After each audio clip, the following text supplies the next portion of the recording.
From the halls of their great house, there are assembled three who hope to one day be the world's greatest driving heroes.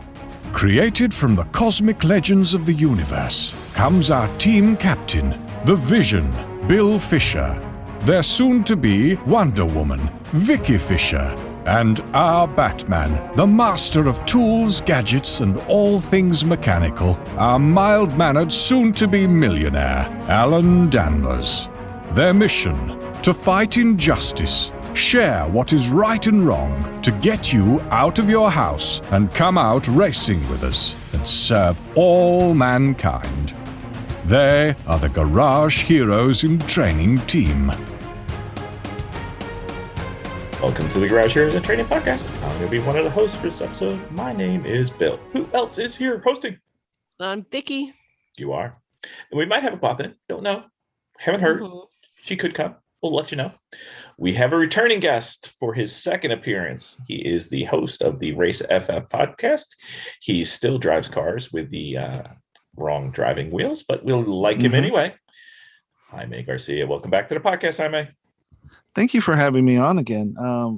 It's an honor to be on more than one time. That at least means that I didn't do such a bad job the first time.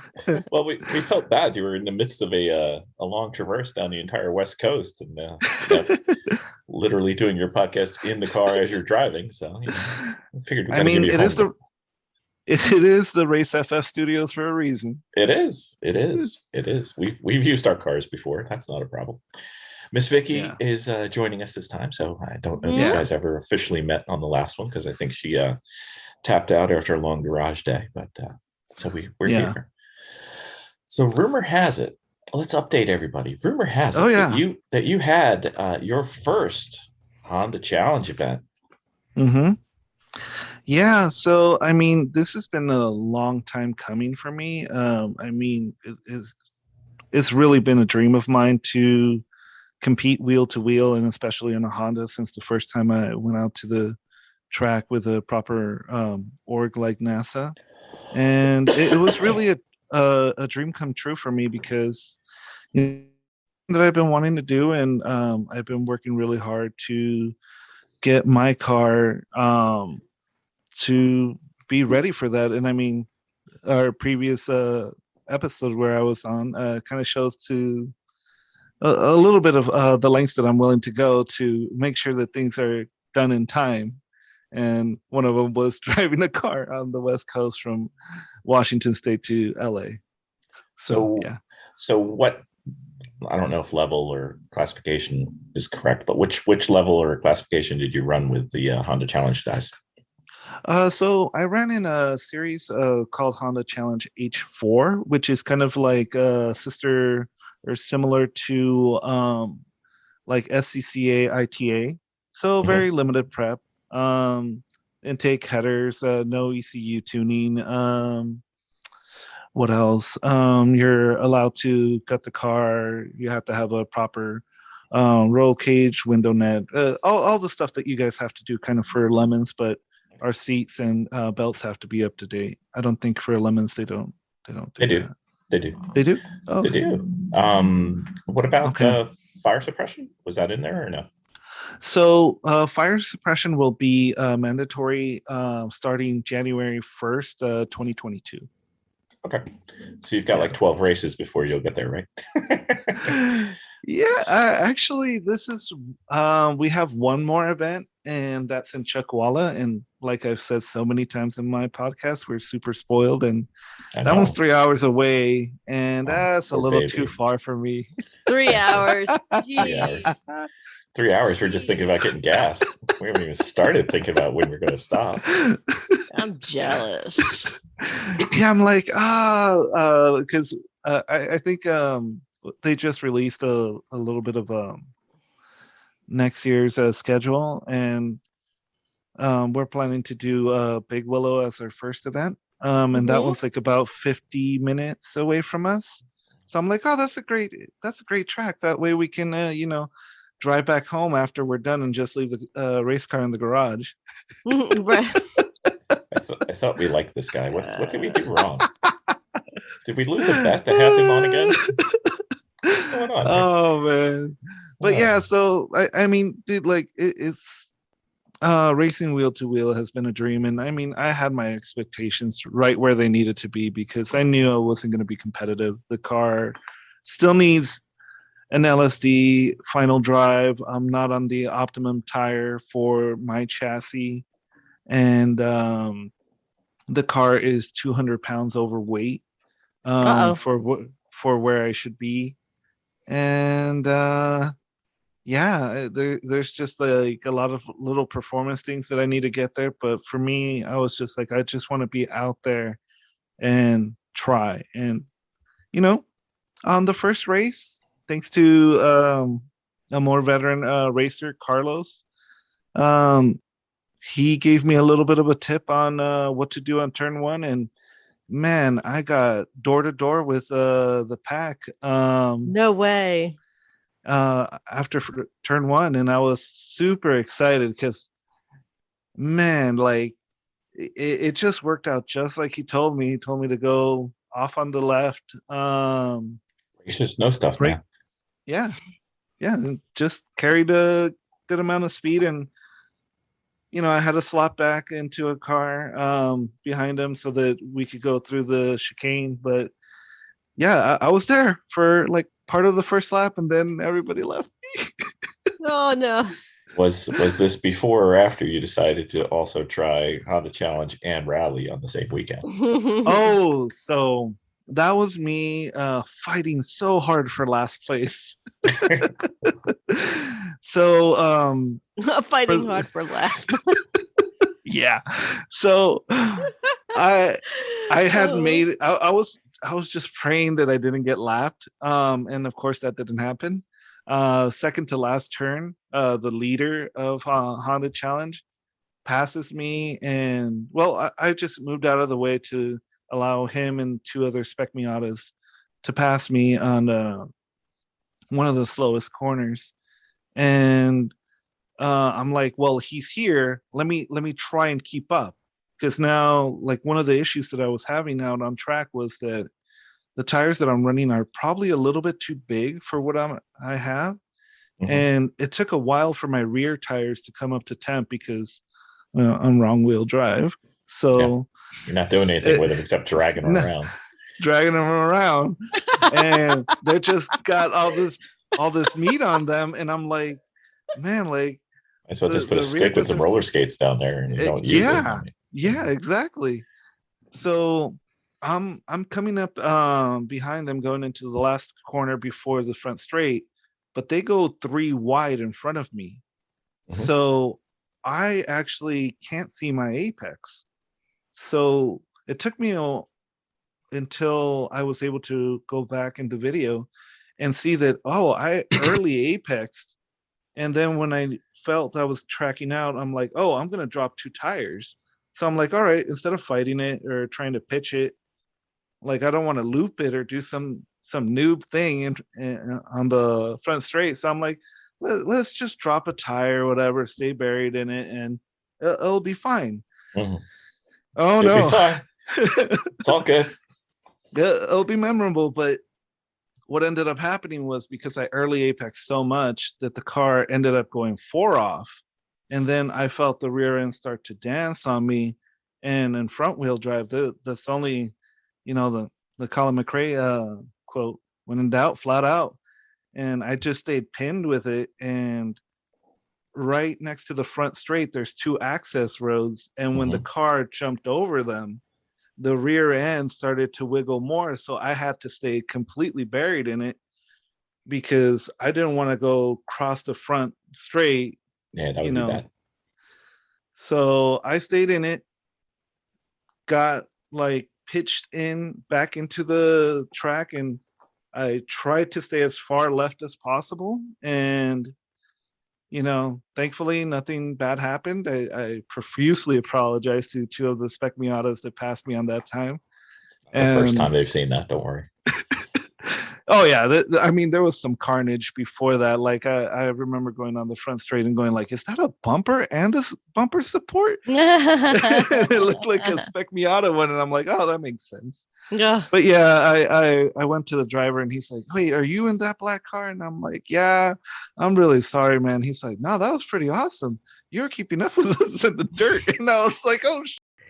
Oh, and you got a picture to show. Oh yeah. Shout out to Herb from NASA. He's one of the main photographers for NASA. He got some good pictures of me with a giant dramatic rooster tail. So yeah, that was pretty awesome. But I don't want to do that again. No, a little terrifying. We're skulking around. Yeah, we're skulking around looking for one of those pictures. We're going to throw that in the hangar. That's no doubt. Oh, for Going sure, on man. the wall. Going on the wall. Sure. Thank you. Right. Thank you. No worries. So, Miss Vicki, doesn't Honda Challenge sound like something fun? It's, my concern is that our entire team driving rear wheel suddenly switching over to front wheel and watching that shit show. Well, I think Bill will probably agree with me when you're out on track, the line's going to be the line. And if you're racing, the racing line's going to be more or less similar. What's going to change is your inputs. And driving different cars with different configurations, it's only going to make you a better driver. Oh, yeah. And I mean, it's kind of like, I forget who it was. I think it was Newman from Newman's Ranch. Yeah, Paul Newman. Oh, he told them I was doing that Seinfeld. Yeah, there you go. Newman. Exactly. But if you really want to get good at a car, you are good at driving out on track. You take the most underpowered car that you can and you go out there and make the best of it. And front wheel drive really punishes you if your timing is a little bit off. And it's like, it's still a fun chassis to drive around because there's nothing like going through a mid corner and chucking and feeling it understeer a little bit. You lift off, car comes back on, and you just stay planted in the gas and pull yourself out. I mean, that feeling is awesome. Well, when we get the build done, I would highly recommend. I would. When I mean, it's a Honda. Come on, guys. I would like to have it and the team run it at a HPDE at its full, of course, at its full strength, only because the last place you need to start learning how to drive this thing is on a track wheel to wheel. So yeah. Well, I mean, to be fair, there's a lot of people that do lemons in that situation, and they're having to drive, 3 wide almost every corner. No. There's 2 of them on this podcast who did it. So yeah, no, it's just the difference in the cars and how they handle an apex when you start to lose it and what to do with it. And it only takes a couple adjustments to do it, but sometimes you forget. And you'll spin out if you're not careful. She's got PTSD from Laguna Seca. A tiny bit. It's all right. What that does is it sharpens your sense of when things are going to go a little bit awry. So at least now you're hypersensitive to a car rotating on you, and you can feel it a little bit quicker because you're like, oh, I know what this is. Yeah, but instead of stepping on the brakes, you step on the gas. Yeah. Instead. And that's the difference. And that's one thing you got to constantly keep telling yourself. Is that in front wheel drive, the braking on a slide is not what you want to be doing. No. No. So, yeah. You got to get over this. It's not so bad. Oh, no, I really just have to be. I have to be in it more. That's all. It's a seat time thing, like everything else in road racing and going out on the track. It's seat time. And a little bit of setup. We had a car that was probably not set up exactly right and had some issues. no fault of the owner, no fault of anything. Just it is what it is. Life goes on. Mm-hmm. So what's next on your horizon for your Honda Challenge vehicle? You're going to change what? So I've been in talks to figure this out, because obviously everyone else in my class is using the more powerful B18 engine, which doesn't have VTEC. But because of that, they run heavier. Mm-hmm. So my thought process was to run as light as possible, which is why I'm using the 1.6 liter engine. Mm-hmm. But the tires that I was running are the same tires that everybody else runs in the series, but they have a more aggressive final drive. So it's a 4.7, and I'm still on the factory Hypermile final drive, which I think is like a 4.3. Mm-hmm. And the big change is going to be going from the 225 50 15s to going to the 225 45 15s, which having, I think it was Chris, who's the current H2 national champion for Honda Challenge, he broke it down really well for me to understand that going from the height of the 225 50 to the 225 45, it's essentially kind of like going from a 4.7 final drive to a 4.9. And to me, I'm just like, wow, that's a way that I can understand how significant of a change. So doing that, obviously trying to get as much weight out of the car as possible, which I still have a lot of things that I can remove, like the AC system, the heater core, some of the sound. Well, Windows, actually, for H4, we're not allowed to remove the windows. We can remove the doors, like the window mechanisms and the glass from the doors, but not for like the rear quarter and the hatch, which are pretty heavy, and of course the front windshield, which is also pretty heavy. So the window glasses on the doors is significant too. Yeah, I mean, I still drive the car there with a helmet. We'll talk about that too, but that's okay. I need to be filled in on something. Driving a race car, which, by the way, currently, as it sits right now, the car still passes California smog.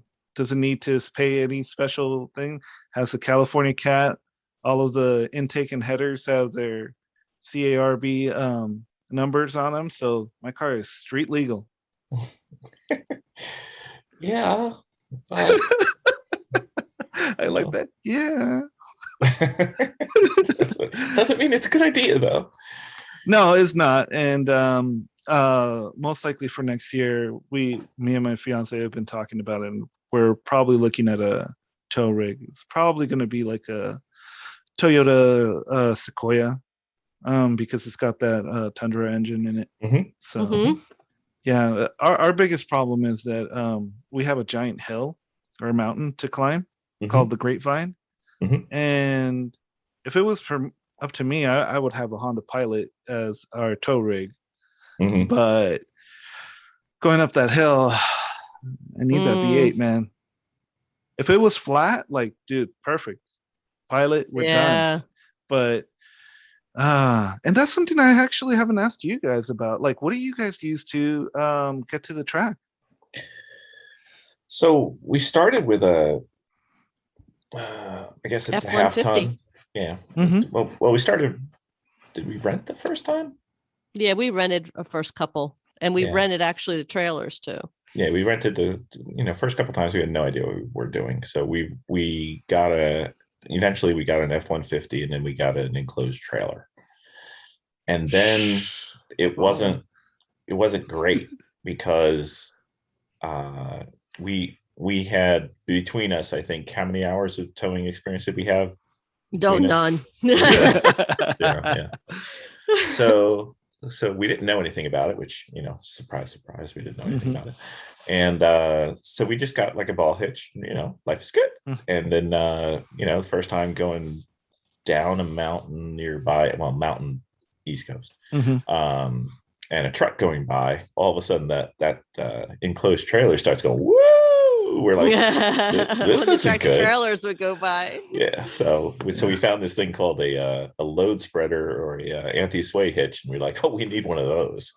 Oh, dope. Yeah. Yeah. So we got one of those. And then we started, we were very smart. We went to the first race and it was fun and easy. So that's the second race. Let's bring 2 cars. So, yeah. That's rough. Yeah, trust me. It was rough. It's not a 2X, people. It's like a 4X. But anyway. Yeah. The if it's worth doing, it's worth overdoing. Didn't really work out that weekend too well. It worked. We broke 2 cars. It worked fine. So then we started renting like a trailer because we didn't have 2. We rented a trailer and a truck and we'd have our own. And then we started realizing that the 3/4 ton gives you a little more weight in your tow vehicle. And gives you a little more stability and just a little extra headroom, because with an enclosed trailer and the amount of tools and spare parts that we bring, we were really pushing the half-ton trucks. So we needed a 3/4 ton trucks. And we rented all 3 different types. We rented the Dodge, the Chevy, and the Ford. And the one we liked the best is obviously not the one we got, but that's okay. We ended up getting a deal and we got the one we wanted. And do we want to get into the death wobble? Oh my God. Okay. So this car. Yeah, go for it. So this truck, it was a gorgeous truck. It was not really loaded, but it was nice. It was brand new. So was it a Ford or? It was a Ford F250. Yeah. Shocking. And Shocking. Yeah, and it was nice. It had air-conditioned seats, which is what I really liked about it too. It had like 4,000 miles on it. So we got like this crazy, stupid deal.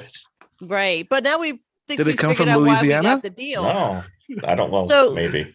So driving it, Bill had called me and he was saying that if it went over a certain mile per hour, the whole front end would literally start hopping like a and jumping around while you're hauling. If you ever skateboarded and you hit that certain speed, yes, where the wheels go, I know exactly what you're talking about. Right, and that like Jeep Wranglers have that problem sometimes that I've seen where they just it was almost like the imbalance in the wheels, and then it would just start hopping. And it didn't happen to me because I wasn't hauling anything. It wasn't really traveling fast. But Bill was driving back from somewhere long distance, and he said, "I'm going to kill myself in this thing. This thing is literally." Terrifying. It was terrifying. And then I was actually heading out to Lime Rock from the Scranton region. And he kept warning me, listen, don't go over the speed limit. And my sister was following me. And I think he was going from a different direction. Or he was coming later. I forget. But anyway, we were doing the hauling up. We were meeting up.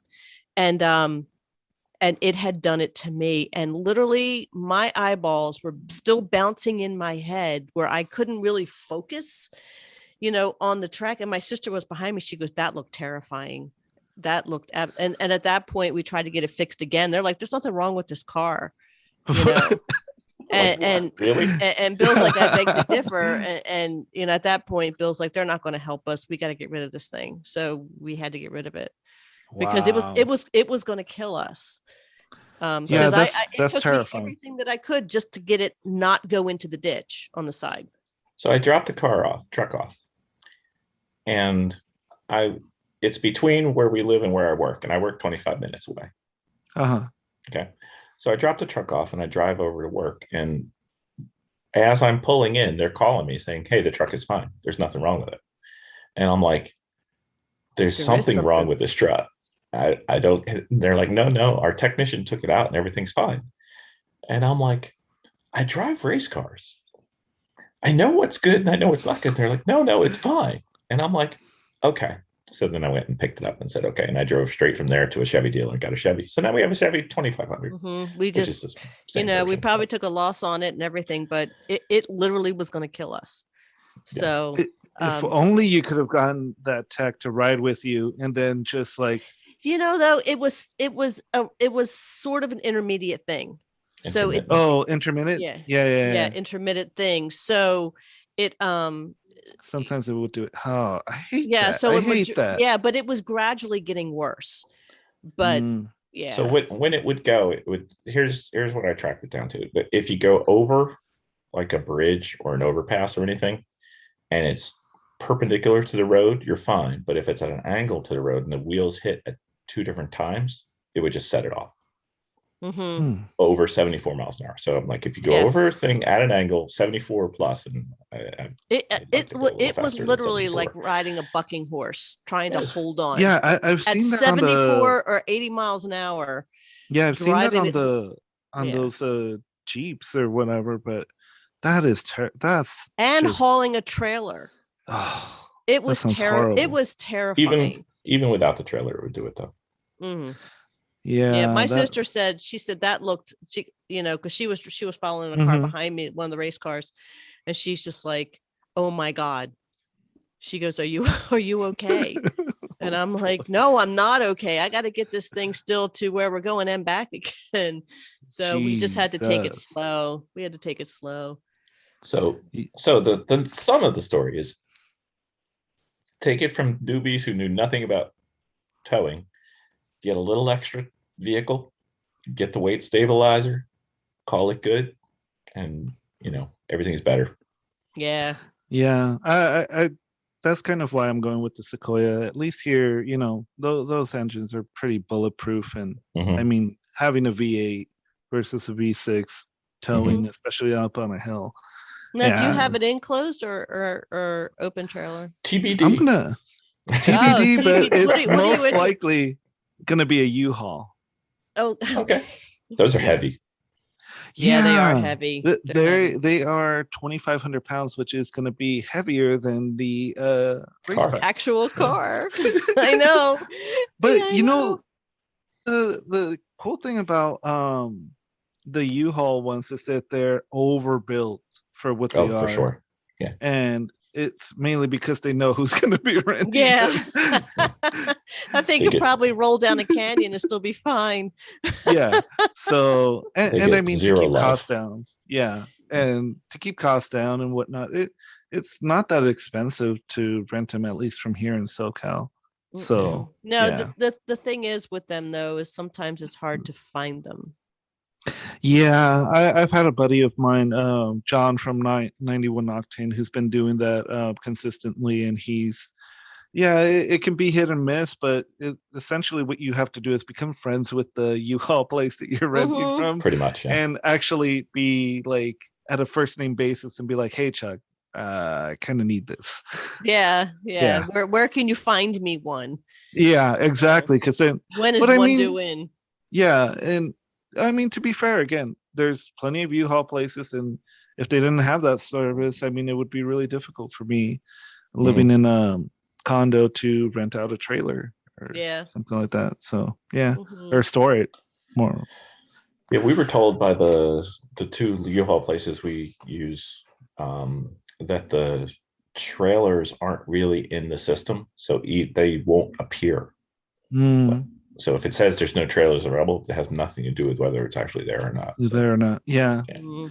We have one that's like down the street from where I live, so I can like call them and reserve one, and then just like drive by and go like, I can see it. It's right there. Bring them donuts.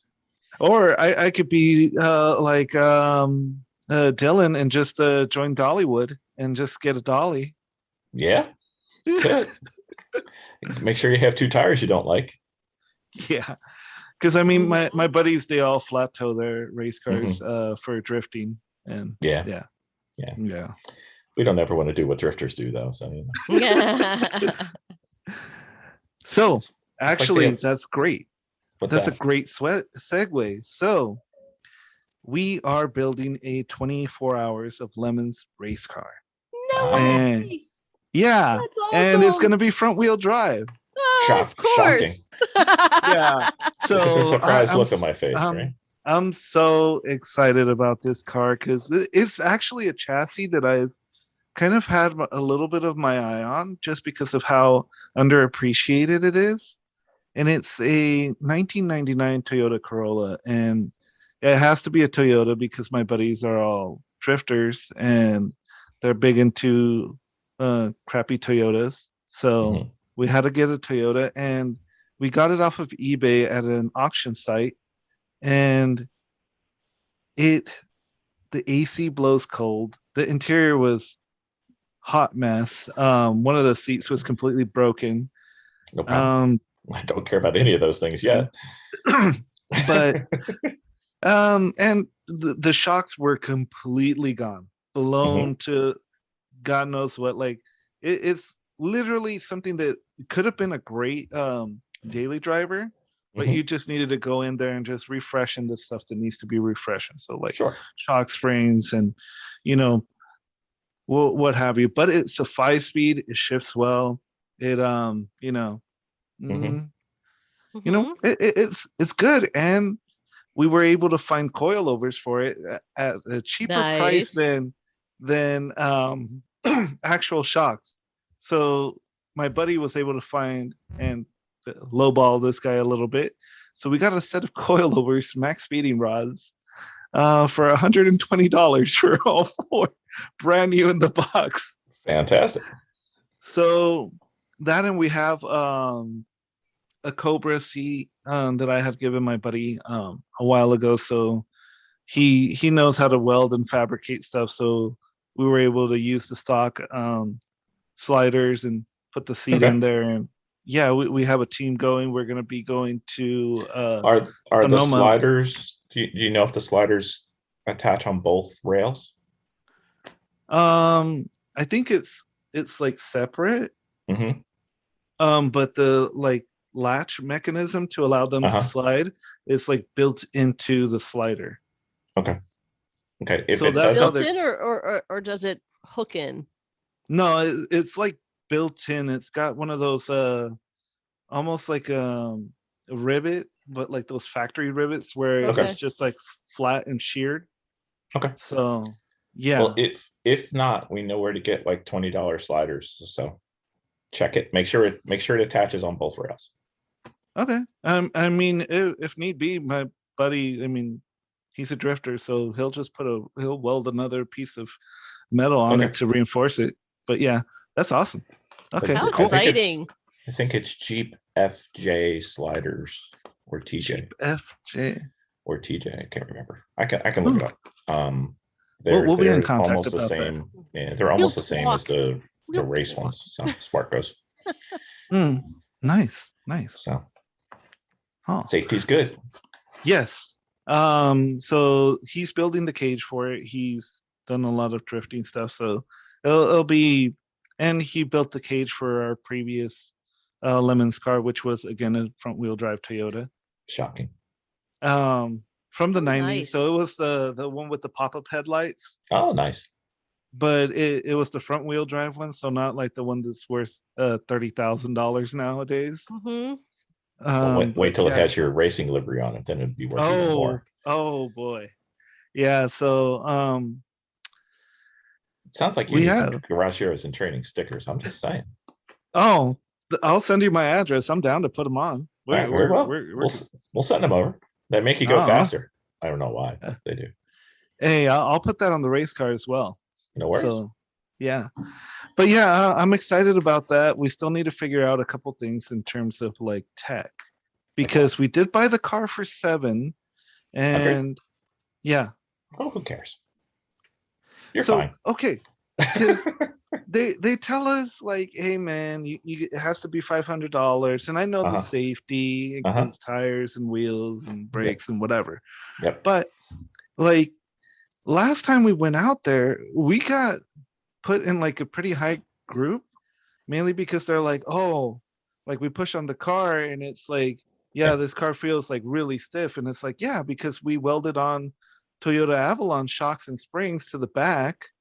And we have some used STI struts that were in the junkyard up on the front. They're like, oh yeah, that's race suspension. I'm like, bro, we're literally on Steelies with all seasons. Right. And then so the first time we were out there, we didn't know that the total value of the car didn't include wheels and brakes. Right. So we went to the junkyard and found whatever was a 4x100 Steely that looked like the tires were good, and we just tried to get as much of the same size. 4 mismatched tires. Yeah, all seasons. Awesome. Awesome. They were probably dry rotting out in the sun. Yeah, and that's at what least we aged used. out, right? Man, we would do hot laps, come in, touch the tires, cold. No heat. No heat in them at all. Didn't have to worry about picking up stones in the paddock or nothing. No. It was so sketch. Oh man. It was fun though. Yeah, and we were running $12 AutoZone brakes. Oh, fantastic. You need to upgrade those. Yeah, and we were like, I had just bought those the night before, and we drove up to Sonoma, went through them, and then got them down to the backing plates. So I went back to AutoZone and I told them, like, hey man, I just drove up here. Yeah. I just drove up here from for a weekend, and like my brake pads are gone. Like, what's going on? I think one of the calipers is seized or something. And they're like, oh wow, yeah, you just bought these yesterday. Okay, here. He's like, do you want to upgrade to the lifetime warranty? I'm like, is it a better pad material? He's like, nah, it's the same thing. I'm like, these have a 1 year, right? And he's like, yeah. I'm like, all right, I'll be back later. I mean, well, I'll see you tomorrow. I'll be back later tonight. No worries. So 4 hours is what if anybody wants to know what the $12 special last out on track is, about 4 hours. Okay. So what are you doing about your brake pads for this car? So on this one, I actually talked to a guy who races this specific chassis, and he was recommending EBC yellows.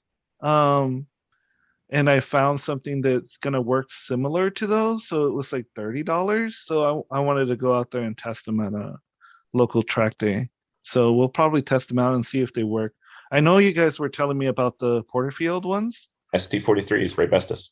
Yep. Yeah, those are pretty awesome from what I've heard everybody talk about. If it was in the budget, I think we would probably get those. You're probably looking at multiple races. Yeah, I know. I've heard Spencer from Northeast Honda Challenge rave about them. So I don't know. So let me appeal to your budget consciousness. Yeah. Remember how you talk about autocross and how much the dollars per minute is? Oh. And you talk about endurance racing and you talk about the dollars per minute. Let's use the same logic and go over to our race pad, shall we? So you can go through and have inferior brakes that will last you 4 hours of racing, which is not the goal. No. Or you could have superior stopping power and control, initial bite and feel that will last you multiple races, not days, races, for a bit more money, at least on the fronts. Oh no, for sure. So how much do those pads go for your guys' setup? I would think your car is probably going to be in like the 140. Okay. And how many races do you get out of your weekend, or how many? He gets 4 hours. On the AutoZone special, we did find something from another guy who races that one, and he's like, he swears by the EBC yellows. I think we get a couple days out of we get a couple races. Weekends. Yeah, we get a couple we can probably get 2 weekends out of it. Sometimes more. Our car is a lot heavier than his too. Yeah, that is true. That Corolla actually was, and one of the reasons why I really like that chassis. It's one of the few cars, especially in the 2000s, that actually weighed 2,300 pounds and was a 4-door sedan. So now that we gutted it, we've probably taken like about, I don't know, maybe 65 pounds out of that thing, because everything inside of it is super light and economy based. Seats are pretty heavy though, but you're putting a cage in too. Yeah, and also the sound deadening. I was really shocked at how thick Toyota laid it on there. But I don't know what happened with the adhesiveness, but I literally was peeling chunks off with just my fingers. It just came off, and I was like, oh my God, because on my car, I had to use a trick, and hot tip for anybody who's trying to remove. I was going to get us there if you didn't go there, so go ahead. Yeah, if you don't already know, you get isopropyl alcohol, and dry ice. You smash the isopropyl or the dry ice in a bag outside of a bucket, and then you pour that sucker in, mix it all nice and smoky and cool, and then you pour it on top of the sound deadening, and it like shrinks it. It gets to like all the little little spots of it, and it really separates it well. But on that freaking brittle, gets you right back down to the metal. Yeah, but on that freaking Corolla, I didn't even have to use a flathead. I just had to use my thumbnail, and I was like, damn.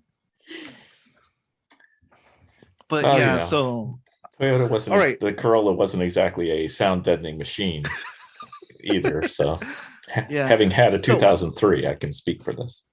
Oh yeah. So what should we? So you're saying we don't have to worry about like the issues of passing tech, because I don't know. I feel like Lemons thinks we're way faster. Whoa, wait. There's two parts to it. There's tech part. Which is your cage better be proper. Oh no, all that stuff. Yeah. That's gonna be fine. And then there's the classification. Now the classification. That's a whole different game. So make sure you're solid on all your safety stuff. Make sure John Pagel's cool with your cage before you even go. You can get everything checked. Just go with the I can send you the Facebook group where John Pagel frequents, and he's the Grand Poobah, and he makes cages personally, so he's quite the authority. Now let's talk about classifications. So which race will you be going to? Sonoma. Now, I believe I know one of the judges for this one, which can't do anything but hurt you. But so use our name in vain, whatever, you're screwing yourself. So let's talk theme. RV theming. Yes. So because it is a Corolla, and my buddies all love are all part of the. I don't know if you guys follow or ever heard of the anime Initial D. No. Ooh, that's a fun one for you guys to follow. And sounds like I have something else to go look for. Oh man, if you haven't followed Initial D, obviously I don't condone canyon racing or mountain racing, but it's probably from the 1996, and it was known for how correct it was with a lot of the driving terminology. And I think Keiichi Tsuchiya also worked on it to make sure that everything was kind of like up to par. Like you can hear the car getting into gear, the little notchiness on the RX-7s going in there, and you can see when they brake, the car dips and rotates and moves and stuff like that, like it's supposed to. So it is a little like a couple in sort of moments, but like the racing part of it is really exciting. Like, so anyways, in that one, the main character drives a 1986 Toyota Corolla, and he's known later on to be one of the fastest drivers in this jalopy, mainly because he delivers tofu to the top of a mountain pass every night. And, like anything else with seat time, you become really good at a mountain road. Anyway, so we wanted to copy that livery onto it. And instead of having the standard Fujiwara tofu shop kind of like logo that the main car has, we wanted to put like something like Initial Dingus or something like that, and just kind of make fun of ourselves. And yeah, that's going to be our theme is going to be that whole like little anime thing. So yeah. So you've got the car theme. That's good. You've got the perfect car theme in that not everybody's going to know what you're talking about. Yeah. But one person will. Yeah. The closer to one you can get, the better.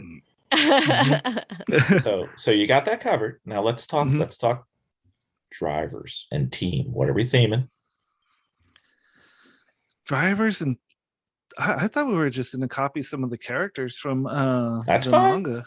You got to put the effort in. You got to, put forth you should spend more on your theming than you do on your car. Oh, really? Absolutely. Okay. I mean, I have no idea how much we've spent on costumes for.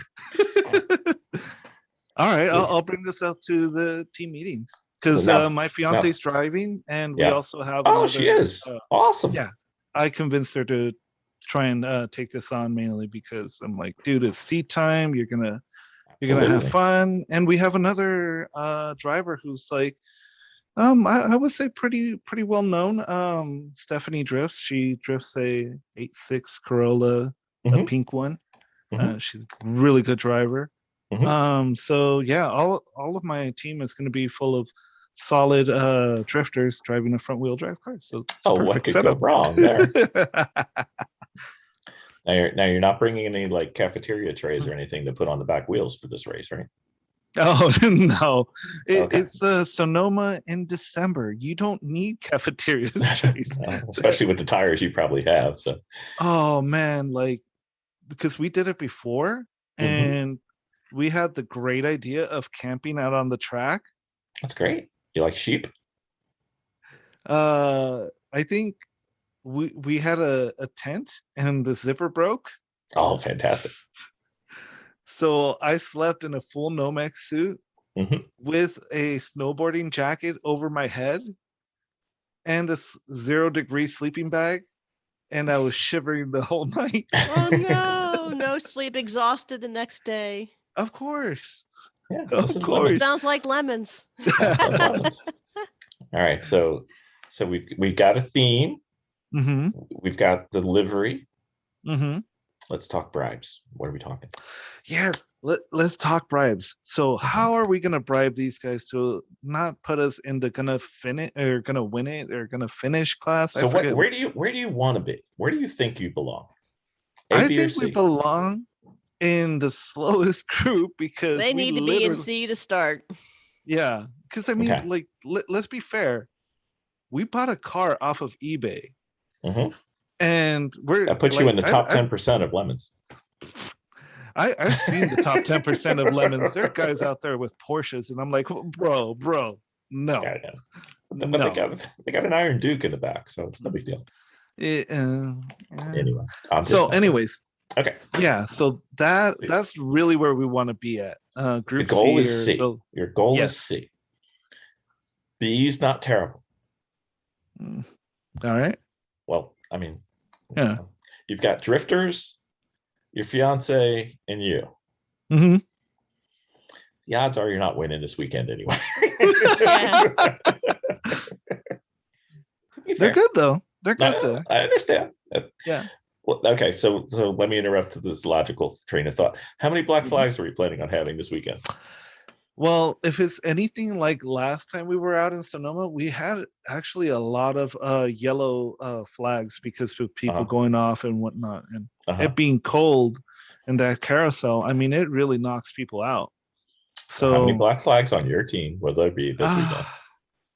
Well, last time we went there, I think every single one of us got a black flag. Okay, so this is not a good start. So, but we're better now. We're better. We lost a wild horse that we had. He's now and you replaced it with drifters. But go on. No, actually, before he was our king drifter. Oh, okay. Actually, he didn't get a black flag. He was the only one that didn't get a black flag, and hence why he's a pro drifter now. Jeff Jones, by the way. Awesome guy. Follow him on social media. He does dope stuff.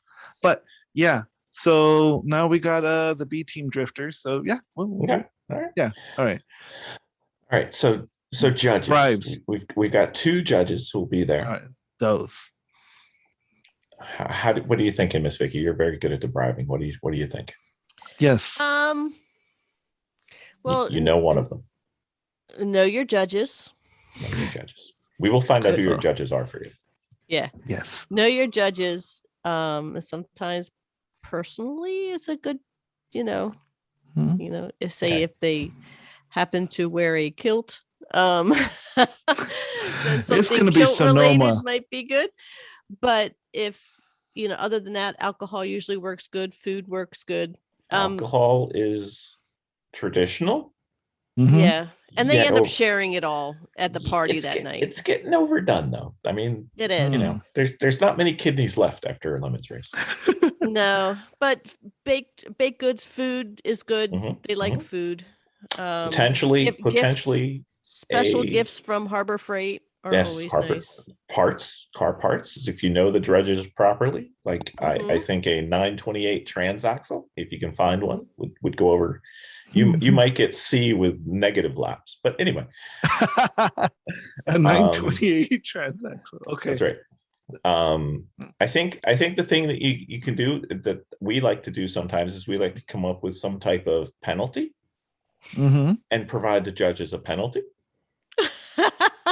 that they can use during the race, so they don't. We had mini bowling. I think right. 1 year we actually gave them 1 year the zap game, where if you don't guess, you got to hold the metal handles, and if you don't guess the question or whatever, or you don't time it just right, one of those little handles zaps will execute you.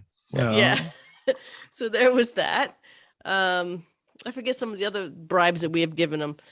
We've done a few. So maybe a paint kit. So make people paint.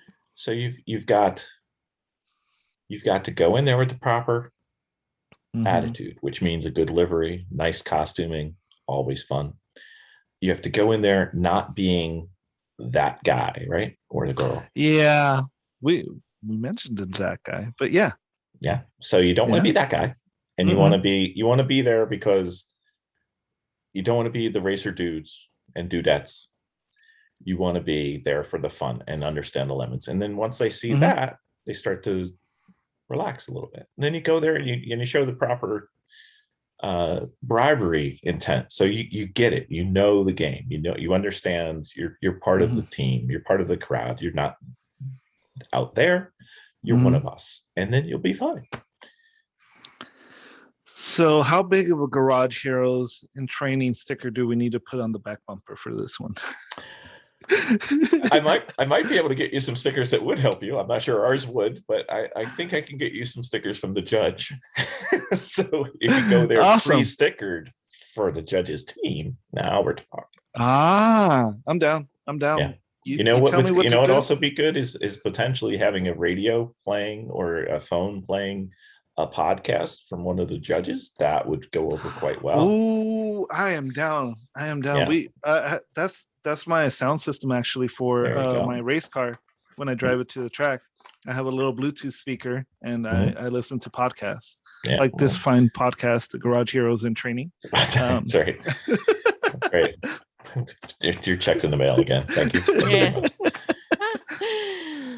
So I think you'll be good there. Now we've got to talk tires. Tires are very important. What are you doing? So I have yet to talk to my buddy, but he's currently running on his Corolla a set of Hankook RS4s. Oh, wow. Now, lovely. Now, I know they have a lot of spare wheels because they're drifters. So I think we can run with those. If that doesn't end up working out, we were thinking of going with the Falcons, the 615. Yeah, the 615Ks or the 660s. I know the 660s are faster, but based on everything that I've been talking to, including Steve, they last a long time. So I feel like those would all be pretty good setup for that track, and it's going to be really cold. So I can't imagine them getting up to temp. I know the RS4s really well. They last forever. Yep. So there's a great podcast with Danny from Hankook who talks about the RS4s. I'm just saying. Yeah. I know a guy. I listened to it. Oh, very nice. Very nice. So I would go with those if I had a choice. I would definitely do your brake pads. What else? What else does he need to do, Miss Vicki? He needs to make sure about his fire suppression and safety harnesses. I mean, your belts. What kind of belts are you using? And so I actually have so the seat is a Cobra seat, and the harnesses, I think we're going to use the one from my time trial car, which are RaceTech harnesses. Okay. So they tighten by pulling up or pulling down.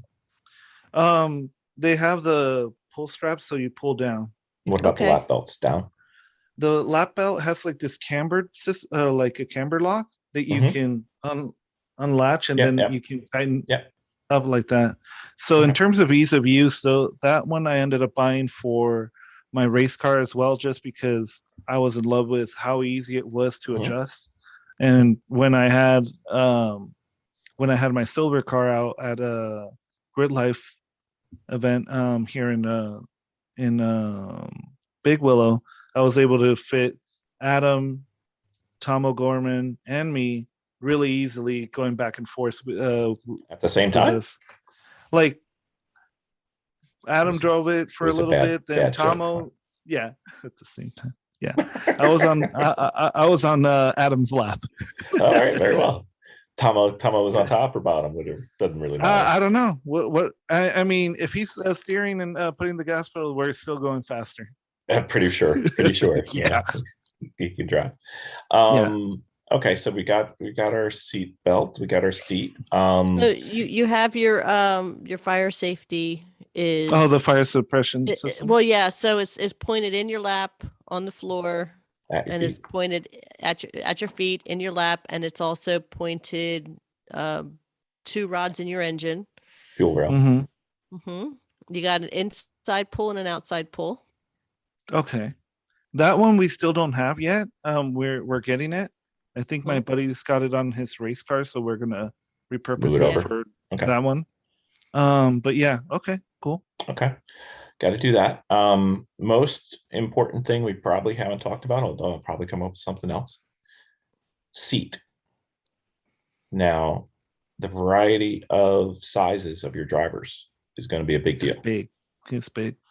So your tallest, longest limbed driver is you? Probably me and my other friend Ziegler. He's also the guy who I went to Japan with. So okay. Yeah. All right. So you've got to be able to have the seat located so that you guys are comfortable all the way back. Yeah. Wherever all the way back is on the slider. And then you want to have the slider tilted upwards towards the steering wheel so that as you go forward, it raises, because your shorter driver is going to need more height. Okay. And then you got to make sure, if you're going to make sure you miss that the shortest height driver is 100% comfortable, and you guys just have to suck it up and deal. Yeah, that makes more sense, because I mean, if we have to bend our knees a little bit, it's not going to be the same as somebody driving on their tiptoes. Yeah, who can't reach the clutch or brake. Yeah, exactly. So if what we found is you can usually get 6, maybe 8 inches of difference.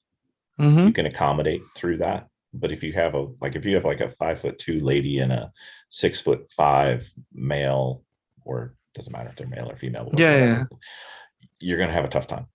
Yeah, I mean, getting them in the same car. I think we're both about like 6'1", our tallest, and then our 2 female drivers who probably aren't the shortest, actually, maybe are like 5'7". Oh, you're sure you're set. Yeah, so we do that all the time. Yeah. So, and also another part we didn't talk about, which we actually have been working on, was the safety, the neck protection, because they no longer allow the donut. Yeah. So, head and neck trains. My fiance and I both have the Simpson harness. So the hybrid. Yeah. Okay. So that's the one we can at least share between all of us. I don't know. I've never seen anybody with a hybrid in the race car. Hi. No. At a Lemons race. Huh. That's fine. Because it's got the harness. I'm not saying you can't. I'm just saying you should check. I mean, it's FI or SFI approved, and it's run in NASA. Oh, I know. I'm just making sure, like, you don't have a hiccup that you don't expect. So I would just send Nick a email just to make sure. Okay. Yeah. I'm not saying you can't do it. I'm just saying I've never seen it. Huh. So all of you guys use Hans? Yeah. Oh yeah. Oh wow. That's mandatory. Yeah. So that's why I'm not saying you can't. I'm just saying I don't know. All right, I'll ask. Yeah, I don't like the thing that I don't like about the Hans device is, well, for me specifically, since I was instructing, the hybrid is the only one that has an effect when you're working with a 3-point harness. And also when you're getting out of a car with this Hans one, it has essentially kind of like a hook for where so if you, depending on the window net setup, you could get like where it mounts or whatever, you could get a little bit stuck there or something getting in and out of the car from what I saw, like somebody reviewing it. There's different brands, like head and neck restraint is used as Hans, like Xerox is used for copies. So there's different ones that stick. So yeah. But I just don't want you to get to the track and then be like screwed. I'll definitely message them about that specifically. I'm actually doing it while we're on the line. So and this is why I like you, Bill. You're I'll very proactive. Oh man. So I want to make sure about the seat though. You're going to have to spend. It can take hours getting the seat right, and it's worth it. Yeah, I mean, we still need to get a couple. Actually, my buddy Calvin and I actually did do this already, because Calvin's probably around the same height as my fiance, and we both got into it, and yeah, it fits. It fits well. Does it fit the females? I know that Stephanie went out there and tried it out, and she liked it. So now we just need my fiance to go in there. But I mean, they're the shortest people in our group. So yeah. Sure. Well, you also got to realize that it's one thing to go do a 20-minute sprint race, but it's another thing to hopefully be out there for a couple hours. So what you can put up with for 20 minutes will kill you physically. That's true. That's very true. 2 and 3 hours. So like I said, we just realized that we weren't even doing it well enough, and we thought we were at our last race. So what I would think is make sure the ladies they're still one click closer. Okay. On the slider than they're using. They say this is good. Make sure there's still one more, because sometimes you don't want to be all the way at the limit. When you get like loose and whatnot, out on the I know, I've noticed that with being out on the track. And actually, since we talk about that, we mentioned that there's something that I haven't talked about in my own podcast, and kind of breaking news. So I raced on Saturday, but I didn't race on Sunday. And I was, not because of the vehicle performance or anything, but something happened where I'm still at a loss for words of what happened. I don't know if it was a panic attack or if it was me just struggling. I went back and looked at the footage, and when we were gridded up, I have a black suit in SoCal. During that event, it was like about 80 degrees, like mid 80s, getting into the 90s or whatever. And I was sitting down in my seat, in the Cobra seat that I have. It kind of pushes my shoulders in a little bit. And right before I went out, I had a buddy of mine kind of push me into the harness a little bit more, so get that one click forward more. And I was in there nice and tight, and I'm like, good, I feel good. Like I don't have to wiggle around as much, because when you're out on track, you pull your lap out, or your shoulder one's a little bit tighter because you feel like you're loose. Sure. And I was sitting there, and I just remember struggling to breathe a little bit, and we were getting to the 5 count, and I just felt really hot in my chest, and it felt like I was struggling to get air. It felt, the sensation that I could most closely relate it to is kind of like if you've ever been in a dog pile, where you feel like you can't breathe. Sure.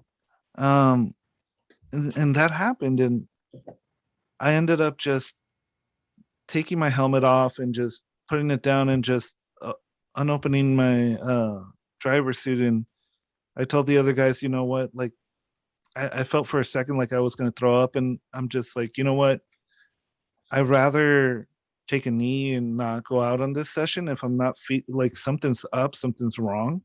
And I just felt like I shouldn't be out on the track for that minute. I don't know if it was a panic attack or what it was, but the point is it didn't feel right. And afterwards I drove back and started getting ready to like leave, and I don't know, maybe it's something that I have to like start becoming like better with exercising or getting like, I don't know, healthier or something. I still think that maybe it could have been related to getting the seat really tight and pressed on my chest a little bit harder, and didn't allow me to breathe as well. But yeah, that's something that I haven't talked really to anybody outside of like a couple of the racers out there. So I have no idea what happened.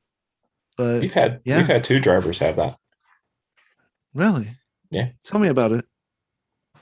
Well, we had 2 drivers have that. No, I'm just kidding. Vicky's much better at the description of these damn humans that populate our cars. So, Miss Vicki.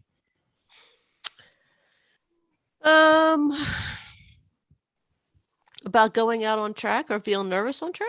No, remember when we had somebody have a panic attack getting strapped in at Thompson? Oh, yeah. Somebody was really, really smart. And they told me this line. And it was when they're feeling very, very claustrophobic in the car. I was told, you are not being strapped into the car. The car is being strapped onto you. So therefore you are part of the car. So, and after I had mentioned that, it really, really resonated. And after I passed that knowledge on to another person, they're like, oh, okay. And they just kind of relax because now they're not in it. It's on them instead.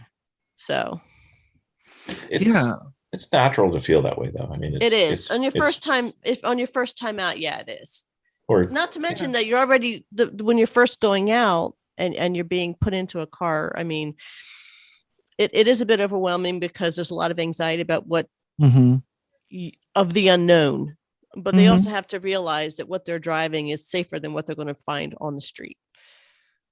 Yeah. And the weird thing is, and I had a kind of a hard time figuring it out because I went on Saturday, raced, did everything, had that moment where I was 4 off in the dirt and felt accomplished in that, but it wasn't until like the Saturday event, and I just done a qualifying race and I felt good. I didn't feel tired at all. I was even telling my fiance and the other drivers how nice it was not to, and I think Bill will touch on this later, but when you're instructing and doing time trials, like you're running from one spot to the other run, and it was nice to just go out there and have practice, qualifying, and then the race. And I was just like, that's it?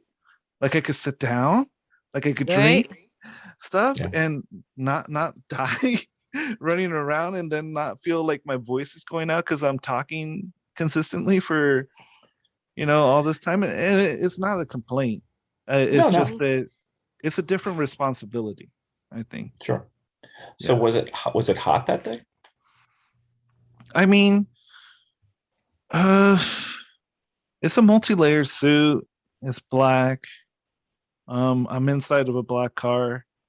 So yeah, it was hot, and I did it because I remember sitting in there and just wishing for like a breeze of air to go through, because I started like breathing harder and harder, and I was just like, fuck, like I feel like I can't get enough air, and taking my helmet out and just dropping the window net and just felt hot.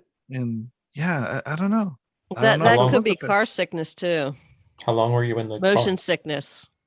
That's odd. Yeah, and I mean that's something that I mean, I don't know what it was, so I can't say what it wasn't. But I mean, it could be. I don't know. But yeah, your question, Bill. We were on grid for maybe like 5 minutes. No, so it wasn't bad. So you weren't in the car for like an hour waiting or anything? Because sometimes you get held up on grid or whatever. No, it wasn't that bad. So yeah, I really struggled with this one because I would like not to go through that again. Yeah. But in order to find out in order to fix the problem, you have to first address what it is. And yeah. Up to now, I don't know. I think the one thing you should try your next time, I'll send you a picture of me and you can put it inside your car and that'll make you feel warm and fuzzy and you won't have this problem anymore because you'll have a buddy there.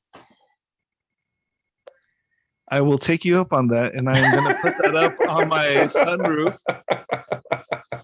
delete that I have because that's where I told Adam Jabay that I'm going to put his where is it? Did you see the Jabay puppet? Oh, very nice. Nice. Look at that, Adam Jabay. Yeah. So I told them I'm going to put this on my race car anytime that I'm having a tough day or something. 100%. I'll Did you see the puppet yet, though? No, I haven't seen the puppet. Look up Jabay puppet.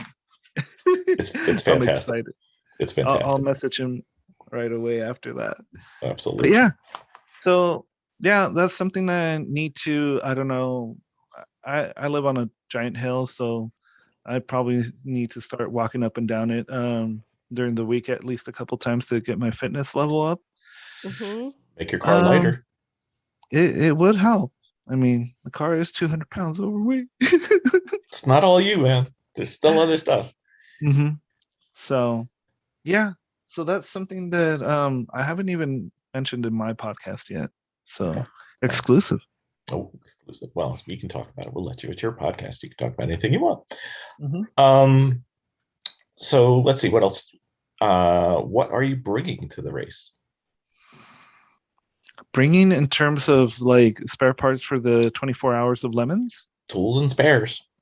Oh, tools and spares will be fine. My buddy's been able to weld with 2 batteries before going offside. So we'll bring that one. And I mean, the thing with the Corolla that kind of sucks about trying to sell the interior parts and parts for it is that everything is so damn cheap. Yep. That, I mean, we're looking at Rock Auto and it's like $20 for an axle, and we're like, we should buy 2 of those just in case one breaks. Like, yeah, you probably should. Like, so that's the plan. We're probably going to buy a set of axles for the car. Hubs. We could do hubs. We could go to the junkyard and just get some new hubs and put fresh bearings in there. Again, they're like $10. Yeah, it's not. It's like, how much do you want to bring? Not how much does it cost, really? Yeah. Do you know any teams that race Corollas? Well, I know a guy who races the Corolla, the specific chassis, and we've talked about certain parts and like what setup the car likes and what it tends to do. So we have a good idea of what it does. I would talk to him and say, "What have you broken?" I like that. And whatever he says, as long as it's within bring 2. As long as it's within reason, right? Yeah. Cash and size. I mean, the best thing to do when you go into a race to bring spare parts is to bring another car that's exactly the same. But yeah, short of that, let's try and truncate the process just a little bit and be a little wiser. But what typically breaks, like in the Miata, you've got a certain set of car parts that you have and you need to bring.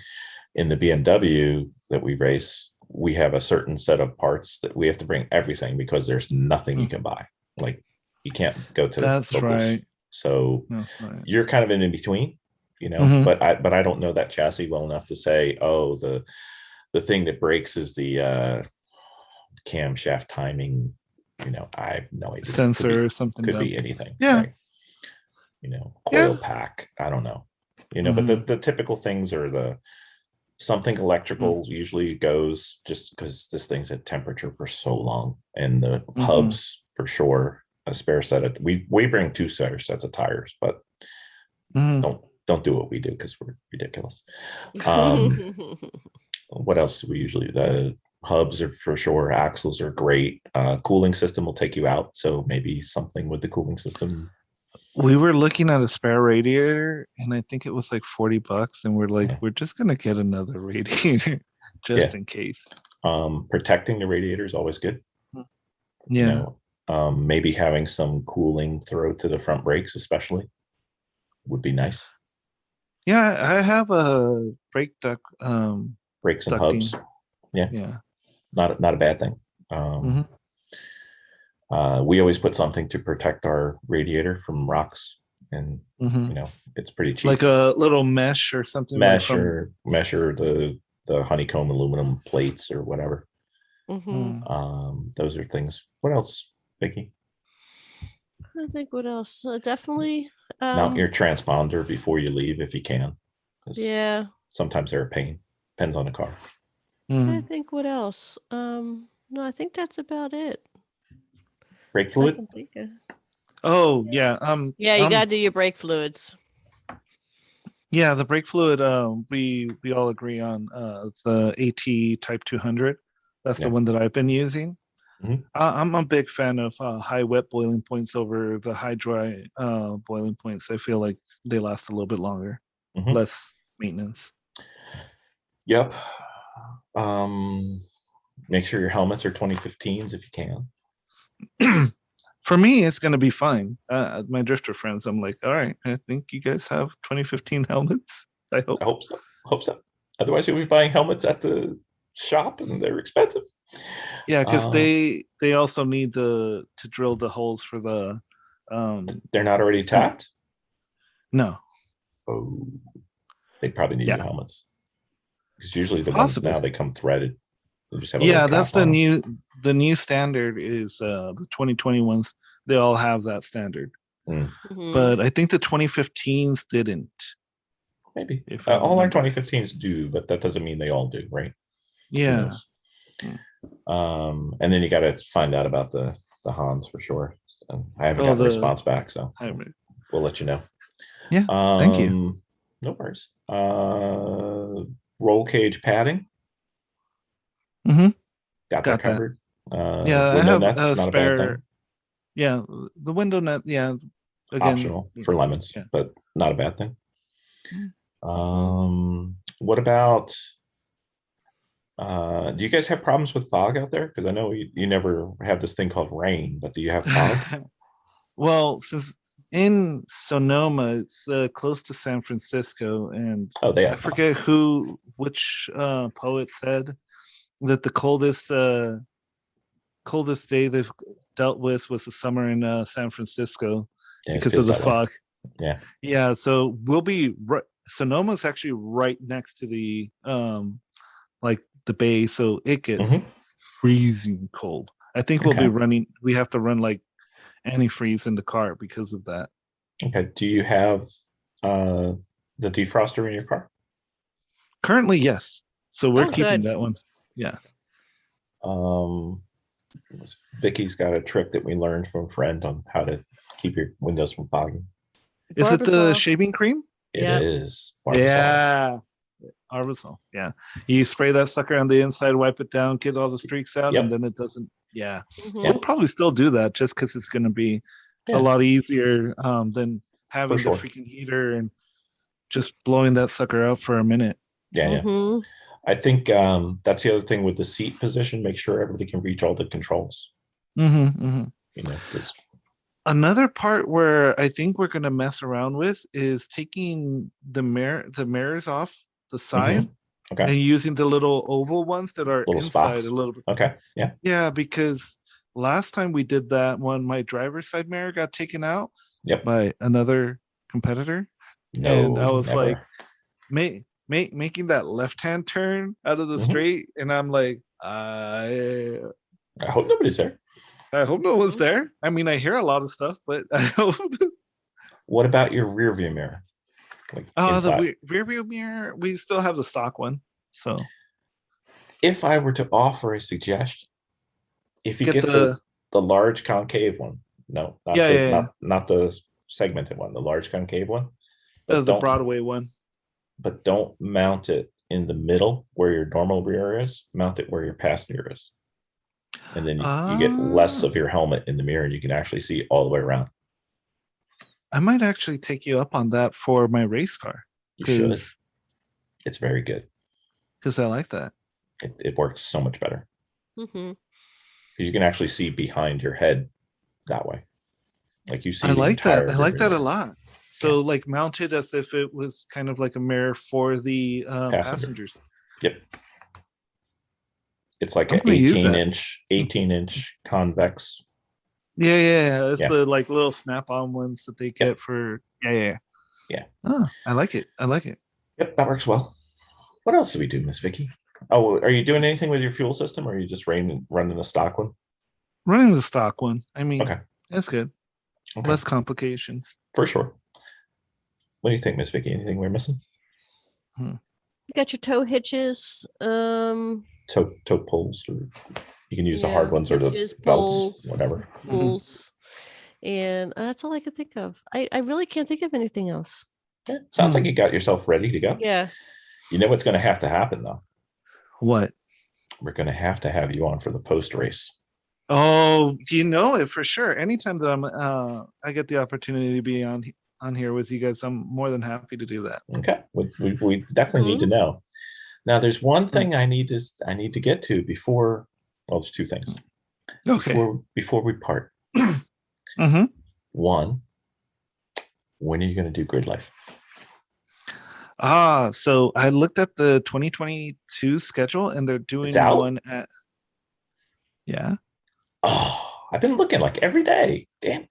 All right. Oh man, you got. Here's the thing: you got to follow the people that are following Grid Life. So one of the guys, one of the guys that drives a Honda Fit that has like the livery that's so good on the side, he posted on his stories the 2022 schedule, and I couldn't zoom in well enough, but I did see that he had a Streets of Willow event, so I'm definitely going there. I might talk my buddies into going to that event and taking their Corollas and our Lemons car out there to drive around. I'll see if I could, if Adam shows up, maybe we can get him to shoehorn himself into our little Corolla. Yeah. Yeah. I'm toying with the idea of a Sunday Cup car. I think a Sunday Cup car is awesome, and I think the biggest question is, what generation Fit are you going to get? And that's what I don't know. That's what I actually literally I can pull it up on my phone right here. I sent that text last night to a friend who runs in Sunday Fit, and I haven't got an answer back because I found 3 of them, and they're all really, really cheap.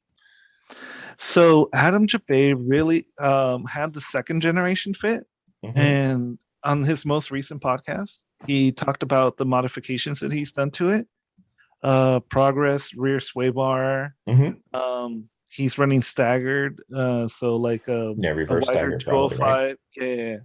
So 205 on the front and 195 14-inch wheels on the back. So and he said that it felt pretty planted, and he ended up taking a grinder to one of the coils on top because they have a progressive spring. So he just cut one of them, got a little bit better stance. And he said that when he pushed on it, that the car felt really stiff and very consistent. So I know that chassis has the fuel tank in between the driver and the passenger. So it's mounted center like a proper race car. And that's what I think of when I think of a Fit, right? Exactly. A proper race car. A proper race car. Well, you think about it. The structural rigidity is like 200% greater. And you have the center mounted fuel tank, so you don't have the pendulum weight out on the back, and you could put more of the weight in the middle. So the 2nd gen, I think, is awesome for that. The 3rd generation has more power. So what's 2nd gen year wise? So the 1st gen is the one I like to call it the bubble fit, because it's got the bubbly headlights, and that's really lightweight. There's a lot of manufacturer parts out there for it. And then the 2nd generation, it's got the more flat triangular headlights and looks kind of like angrier, I guess. So that's the one with the fuel system that's mounted in the center. That's the one that Adam Jabay has. So I don't know. I think just given the fact that it's a little bit newer and how cheap Adam was able to get this one sorted out, I'd probably lean with the second generation Honda Fit. The first gen is really light, and I'm a huge fan of lightweight stuff. So I don't know. For me, it would be like, what's the deal and what's the condition of those two vehicles? So if I was looking at those two. 08 Fit Sport. Okay, so that's the first gen with the bubble headlights. Yeah, it is. Yeah. That was one. And then, okay. I don't know. Got another. I got so many that I'm looking at right now. Anyway, I haven't gone deep into this depth, and Vicki just found out about it, so I'm sure I'm going to. We don't need any more cars. Anyway, all right. So that's one. Number two. When you come on East Coast. When you come on East Coast. You know, I was just talking to John of 91 Octane, and I was like, dude, we have to figure out how we are going to have. We're going to have to work really hard into conning the guys from Garage Heroes in training to buy both of us a seat in one of their race cars for an endurance race, and to fly out there and be total wannabe pro drivers that just arrive and drive. So like figure out. So here's what we can do. Why would you buy a seat when you can trade a seat? Oh, look at that. I'm digging it. I'm digging it. Yeah. Just making sure we got to get this early, because I've already started planning the season. Damn, look at you with the doubles. Well, I know for a fact that if you were to drive John's whatever 36. Yeah. I mean, that car is awesome, and he's like, it's an awesome car. I'm sure he would be more than happy to share some seat time with you, and I'd be happy to let you drive my little Honda Challenge car. We'll figure something out. Trials. Sure. Yeah, we can figure something out for sure. Why should it be or when it can be and? Yeah, I like it. Why not both? Exactly. Why not both? Race John from 91 Octane. And East Coast. You're hearing this first. That's right. You're hearing this first. That's right. Crossover event to the max. That's right. We could have a triple podcast event. Oh man, that would be awesome. That would be pretty dope. Yeah. Actually, I don't know what face I'm going to get from Miss Vicki, but we could bring back the double car entry. Ooh, as long as we're ready. I mean, I'm not much of a wrench outside of brake pads and maybe doing like a halfway decent alignment. If we prep it right, we plan on not wrenching. So that's the goal. I mean, I love that idea. We're trying to get much better about our need for wrenching. So now the question is, if you come east, what track? Ooh. And is it a race or an HPDE? Because they're very different. Say pit. Say pit.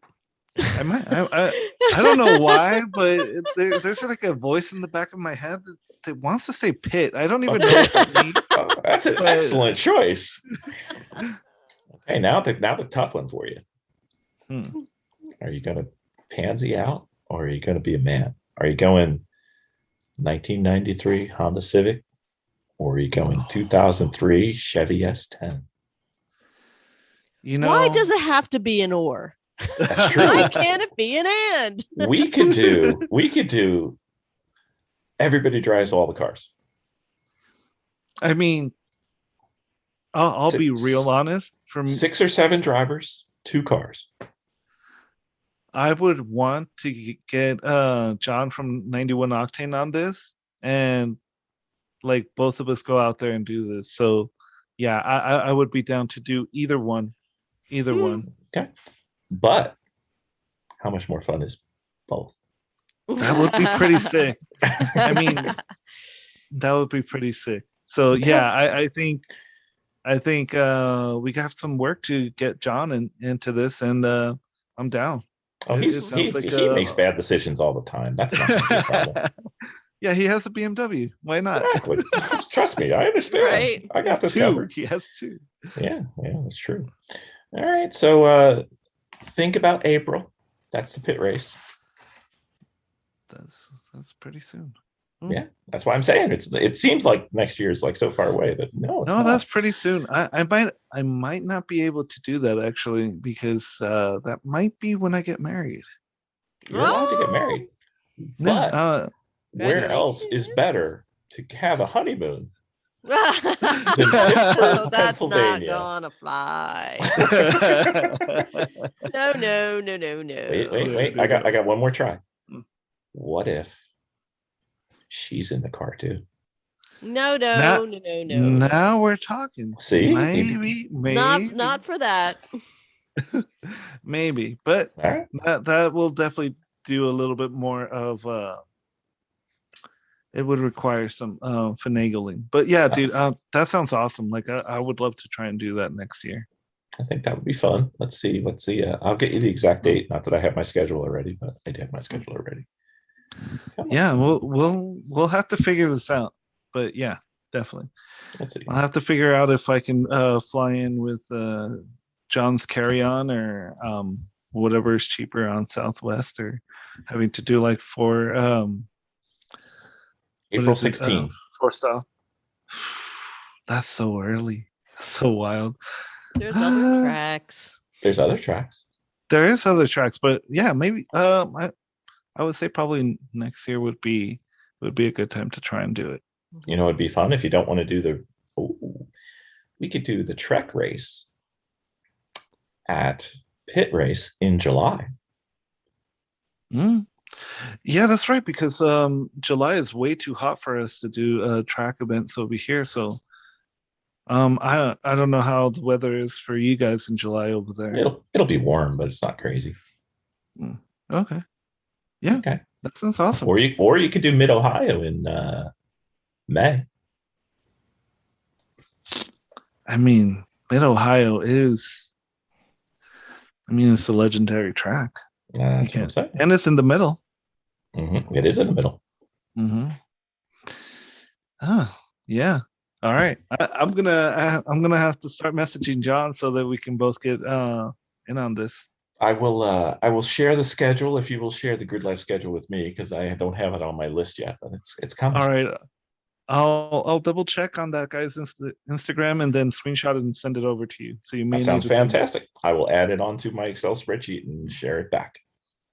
And I'll also send you NASA's schedule, because we actually got a lot of events next year. I'm not sure I'll be able to do all of them. So yeah, we got our NASA Great Lakes and Northeast hasn't come out yet, so it's time to start planning, people.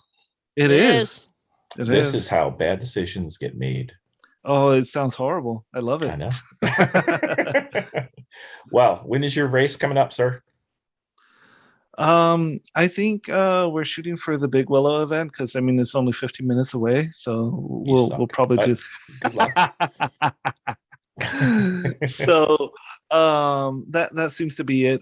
We still need to get more weight out of the car, put the fire suppression system in, and get the new tires mounted on. And aside from that, I think that should be just about it for the car. I still need to do more testing. We might do another event pre that event, but that should be in February of next year. I think it's like February 16th. I don't know the date exactly. But your Lemons race is this year coming up? This year, December 6th, I want to say. Okay. Oh, all right. Then it's the weekend before our Road Atlanta, which is still a maybe. Oh, I got the wrong year. The pit race is April 8th through 10th. So it's even earlier. So yeah. Figure something out. All right. Well, we'll figure something out. We will talk to you without a podcast many, many, many times, but we will talk to you again post race on podcasts. Awesome. Will do. Looking forward to it. FWD to it. That's right. Oh, God, it's front wheel drive. Anyway. Yeah. Okay. Well, good luck. Make sure the most important thing. Have fun. 2 things. 3 things. Yeah. Everybody's safe. Yeah. Everybody has a great time. Mm-hmm. Especially the fiance. Mm-hmm. Yes. Everything else is bonus. Exactly. Yeah, exactly. Mm-hmm. Thank you, Jaime, for coming on again. Thank you for having me. It's a great honor to be on with you guys. And yeah, just thank you for all of your support and all of the kind words, and for taking the time to help out with all the little questions I've had about lemons. No worries. All right. As soon as I get a response back on the hybrid, I'll let you know, and it'll be in the podcast notes. So everybody will know whether hybrid is yay or nay. All right. Look at that. Thank you, sir. Thank you. Have a great night, sir. You too. All right. All right.